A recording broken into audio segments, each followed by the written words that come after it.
अध्यक्ष आदरणीय खरगे साहब और नेता प्रतिपक्ष राहुल गांधी जी के साथ प्रदेश के तमाम नेताओं की हमारी चर्चा हुई छत्तीसगढ़ को लेके।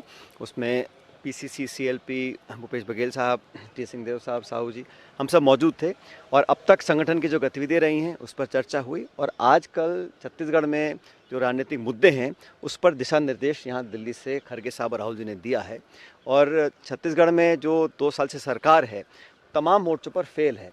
फसल खरीद हो, लॉ एंड ऑर्डर हो, और विशेष रूप से जो माइनिंग को बैकडोर एंट्री दी जा रही है और उससे आदिवासी क्षेत्र के लोग, किसान बहुत परेशान हैं, उसमें कांग्रेस पार्टी लोगों के साथ खड़ी रहेगी। ये हमने पहले भी कहा था और आज दोबारा इस बात को हम दोहरा रहे हैं।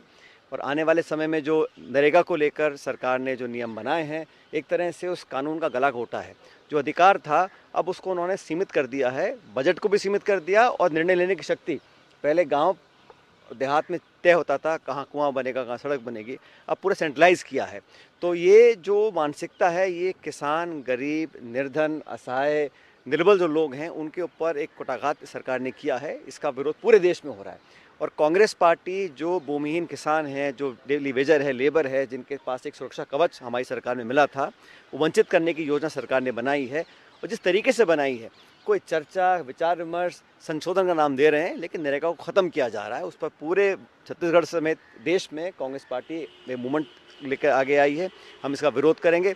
और राहुल जी के नेतृत्व में जब लैंड एक्विजिशन एक्ट को उन्होंने छेड़छाड़ी करी थी, 3 काले कानून बनाए थे, दोनों मुद्दों पर इनको सदन के अंदर, सदन के बाहर बैकफुट बनाना पड़ा और इसी मोदी सरकार ने अपने हाथ खींचे थे। इस बार भी नरेगा को लेकर कांग्रेस सहित तमाम इंडिया अलायंस के लोग दबाव बनाएंगे और केंद्र की सरकार को अपने अहंकारी कदम को वापस लेना पड़ेगा। बाकी हमने जो इश्यूज़ हैं आज महासचिव महोदय वेणुगोपाल जी, खरगे जी, राहुल जी को पूरा विस्तार से पूरा समीक्षा भी करी है, गहर अध्ययन लोगों ने किया है, अब तक कार्रवाई पर उनको जानकारी दी है।